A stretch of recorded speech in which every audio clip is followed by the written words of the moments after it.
स्वतंत्रता के संघर्ष में पीड़ा, कड़वाहट, दंभ, आत्मसम्मान, गौरव की भावनाओं से पोषित भारत के क्रांतिकारी जहां अपने बल पराक्रम से राष्ट्र निर्माण में शौर्य का परिचय दे रहे थे, तो वहीं दूसरी ओर अनेक महापुरुष अपनी लेखनी से इस युद्ध को लड़ रहे थे।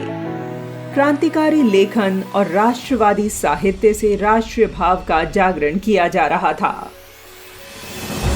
वीर सावरकर, सचिंद्रनाथ सान्याल, सुभाष चंद्र बोस, डॉक्टर राजेंद्र प्रसाद, भाई परमानंद, मनमथनाथ गुप्त, राम प्रसाद बिस्मिल, वारिंद्र घोष, लाला लाजपत राय, सीताराम गोयल, रविंद्रनाथ टैगोर, बाल गंगाधर तिलक जैसे अनेक महापुरुषों ने लेखन कार्य किया। इनके विचारों ने भारतीयों में राष्ट्रवाद, स्वराज और राष्ट्रबोध जैसी भावनाओं को जागृत किया। आज हम चर्चा करेंगे इस महायज्ञ में डाली गई कलम की आहुतियों की। प्रारंभ करते हैं स्वतंत्रता सेनानी विनायक दामोदर सावरकर से। उन्होंने अपनी लेखनी के माध्यम से स्वतंत्रता संग्राम को एक नई दिशा दे दी थी। उनकी एक सुविख्यात पुस्तक है 1857 का स्वतंत्रता समर। 1857 के स्वाधीनता संग्राम से संबंधित भारतीय दृष्टिकोण को प्रस्तुत करने वाली यह पहली पुस्तक है। इस पुस्तक ने 1857 के स्वातंत्र्य समर को अंग्रेजों के विरुद्ध भारत के संपूर्ण जनमानस के राष्ट्रव्यापी संघर्ष के रूप में विश्व के समक्ष रखा था, जिसे अंग्रेजों ने कुटिलतापूर्वक सिपाही विद्रोह के रूप में प्रचारित कर दिया था। ब्रिटिश तंत्र इस पुस्तक से इतना घबरा गया था कि प्रकाशित होने से पूर्व ही यह पुस्तक प्रतिबंधित कर दी गई थी। यह क्रांतिकारियों की गीता के नाम से प्रसिद्ध थी।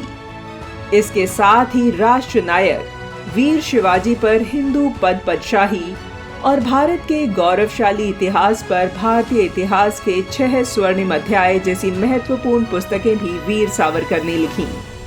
हिंदुस्तान रिपब्लिकन एसोसिएशन के संस्थापक और 1922 में प्रकाशित पुस्तक बंदी जीवन के लेखक सचिंद्रनाथ सान्याल का इस समर में अहम योगदान रहा। क्रांतिकारी आंदोलन के विस्तृत विवरण के साथ साथ उनके सिद्धांतों और उद्देश्यों के बारे में उन्होंने इस पुस्तक में बताया है। जनमानस में इस पुस्तक का प्रभाव कैसा था, इसका अनुमान इस बात से लगाया जा सकता है कि पुस्तक से डरे अंग्रेजों ने इसे जब्त कर लिया था, लेकिन इसके बावजूद भी लोग चोरी छिपे पढ़ते रहे। उस काल में प्रत्येक क्रांतिकारी युवक के हाथों में बंदी जीवन किताब थी। जिसके पास भी यह पुस्तक मिलती थी, अंग्रेज उसे गिरफ्तार कर लेते थे। क्रांतिकारी सचिंद्रनाथ सान्याल ने इस पुस्तक में यह भी लिखा था कि वह इस किताब को इसलिए लिख रहे हैं कि भविष्य में इतिहासकार इसकी सहायता से भारत के तत्कालीन इतिहास को सही परिप्रेक्ष्य में देख सकें और उन्हें सामने ला सकें।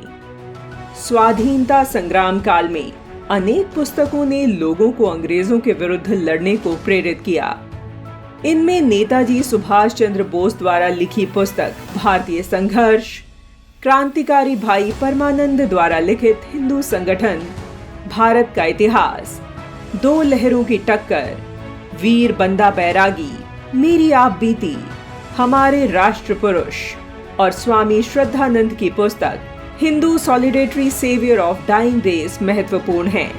इसके साथ साथ कुछ क्रांतिकारियों ने अपनी आत्मकथा के माध्यम से लोगों को जागरूक किया, जिसमें मनमथनाथ गुप्त की they lived dangerously, Ram Prasad Bismil की आत्मकथा, वारिंद्र घोष की the tale of my exile, Lala Lajpat Rai की मेरी आत्मकथा, सीताराम गोयल की why I became a Hindu जैसी अनेक पुस्तकों ने आम जनमानस को स्वाधीनता आंदोलन से जोड़ा और वर्तमान परिस्थितियों से अवगत कराया।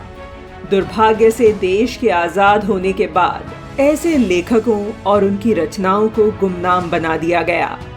आज हमें अपने उन क्रांतिकारियों और लेखकों के प्रति ऋणी होना चाहिए, जिन्होंने अपने रक्त का एक एक कण मां भारती को समर्पित कर क्रांतिकारी साहित्य रचा।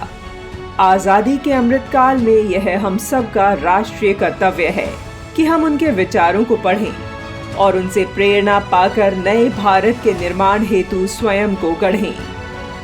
यही उन अमर महापुरुषों को हमारी सच्ची श्रद्धांजलि होगी।